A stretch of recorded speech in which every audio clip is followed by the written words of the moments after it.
Good morning, everyone, and welcome to Bonnie's Best Creations. And it's a rainy day out today, maybe freezing rain. So I'm inside and I'm by our Christmas tree. And I don't know if you know, you probably do from my home tours, that we love lights. Yes, every kind of lights.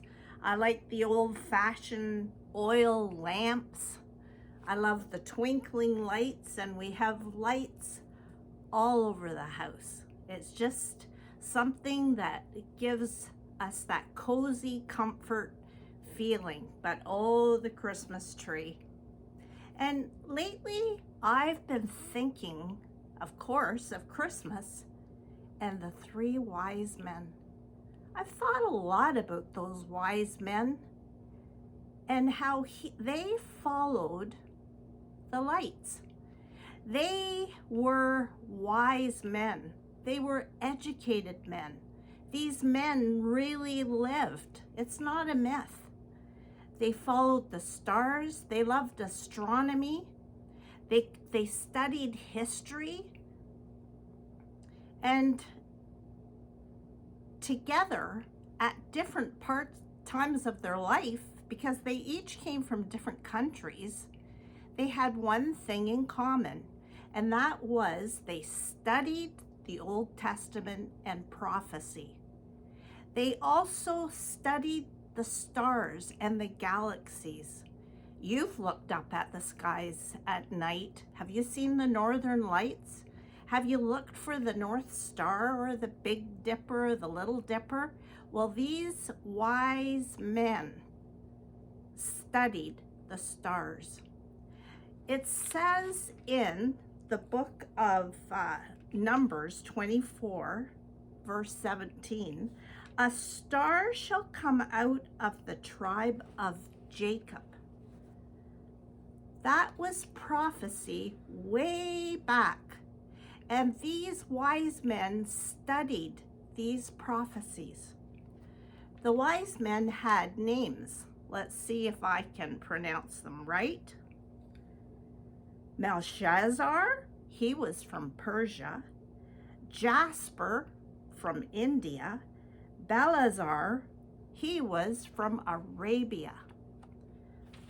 But there was something that glued them together. Something that brought them together. They had a common mind, and I believe that was the mind of God. And God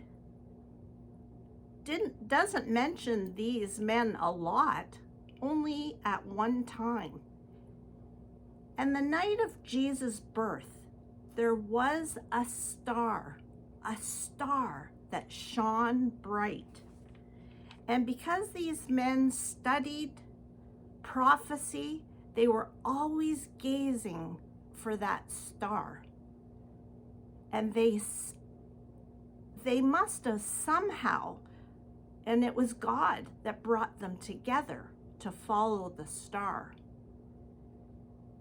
Now, it doesn't really say whether there was 2 or 3 wise men that came together. It doesn't matter.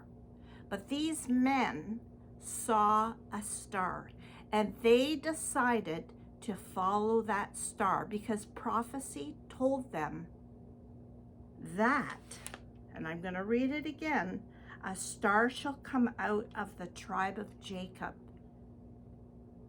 the Messiah." So these men, they were rich, they were well off. I bet they had elaborate camels. They followed that star, and they decided to take gifts because the star indicated that the Messiah, the Son of God, would be born. So they took the gifts of gold, frankincense, and myrrh. They set foot. What a long journey. But they followed the star because God prompted them to follow that star.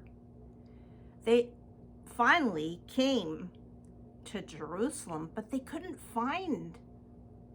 They saw the star, but they couldn't find this Messiah. Was the prophecy true? It had to be. They believed. And they kept searching and searching with these gifts.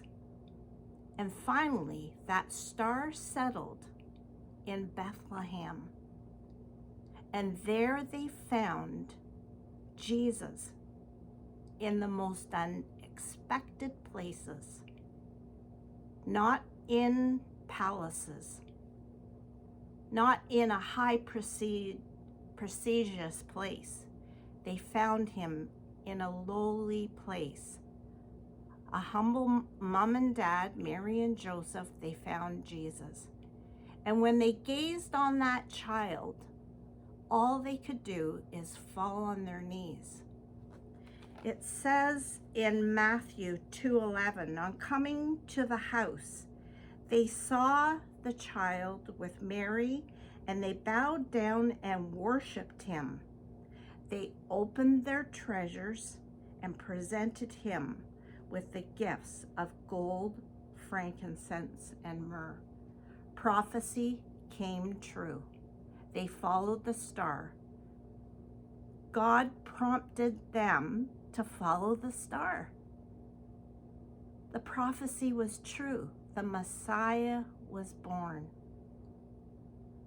I hope you keep your eyes focused on God's word, because the New Testament is full of prophecy of what is yet to come because of the Messiah, because of Jesus that was born at Christmas time.